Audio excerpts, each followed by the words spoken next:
At the same time, our potlatch was being outlawed, our people were being put in jail for practicing these things, and yet our objects were being exported.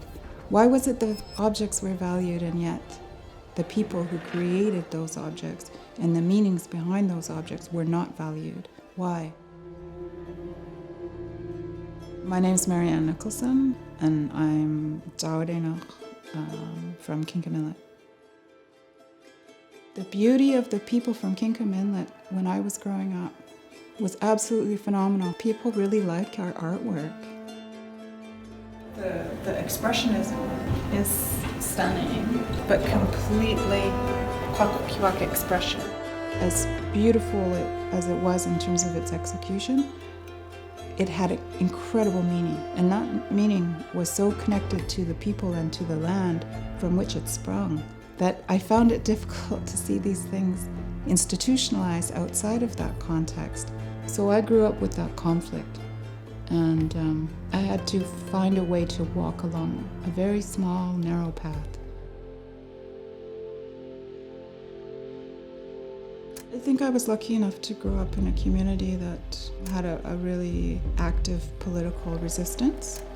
And so there was this mass exodus of our materials from the communities. My uncle was saying to us when we were younger, go to those places. They house our information and they house our objects. Go to them and, in a way, repatriate them. Learn what's in there and bring it back to the communities. And then what's interesting is kind of late 1800s, early 1900s amongst the Kwakwaka'wakw, you really saw the influence of Northern Formline. It's exquisite. Is there any feast dishes at all in here? In my whole life, I have never seen a real feast dish rolled out onto the floor and used. Yet I have seen spectacular feast dishes. So that's what I'd like to see this come back. For me, the most important work I've done has been community-based work. So I still think the best thing I have ever done is the cliff painting in Kinkum. The core of what I have been trying to do all these years is to uphold our internal value systems and say, this is what is of value to us, no matter what the outside world considered it. And so that's part of my practices.